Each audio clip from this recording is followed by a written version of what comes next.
பூவுக்குள் ஒளிந்திருக்கும் 7 பருவங்களை வகுத்திருக்கிறார்கள் தமிழர்கள். அது பற்றித்தான் இந்த வீடியோவில் பார்க்க இருக்கிறோம். பூ என்பது தமிழில் மலர் என்று சொல்லப்படுகிறது. இந்த மலரானது மனிதர்களை போன்றே 7 பருவங்களை கொண்டிருக்கின்றது. அவை பற்றி பார்க்கலாம்.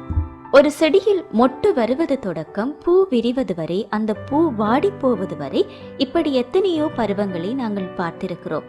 அவை அரும்பு, மொட்டு, முகை, மலர், அலர், வி, செம்மல் என்று அழைக்கப்படுகிறது. அரும்பு என்பது ஒரு செடி பூக்கும் பருவத்தில் முதலில் தோன்றுவதாக இருக்கிறது. இது பார்ப்பதற்கு மிகவும் சிறியதாக இருக்கும். அடுத்த பருவம் மொட்டு. அரும்பு சற்று பெரியதாக வளர்ந்த நிலையை மொட்டு என குறிப்பிடுகிறார்கள். இந்த நிலையில் நறுமணம் உருவாகி இருக்கும் என்றும் சொல்லப்படுகிறது. மொட்டுக்கு அடுத்தபடியாக முகை.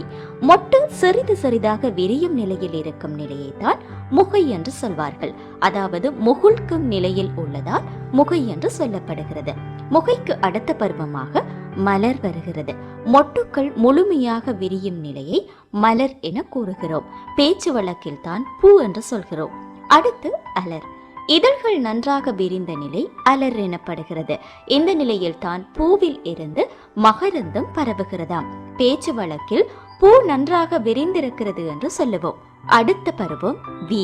மிகவும் மலர்ந்த பூக்கள் ஓரிரு நாட்கள் கழித்து வாடும் நிலையில் இருந்தால் அவற்றை தான் வி என்று சொல்வோம். அதாவது வி என்பதற்கு வீழ்தல் என்று அர்த்தமாம். அடுத்த இறுதி பருவம் செம்மல். பூ கீழே விழுந்தவுடன் வாடி வதங்கும் நிலைக்கு சென்றால் அதைத்தான் செம்மல் என்று சொல்வார்கள். இவ்வாறுதான் ஒரு செடியில் பூக்கின்ற பூவின் பருவங்களை 7 பருவங்களாக வகுத்திருக்கிறார்கள்.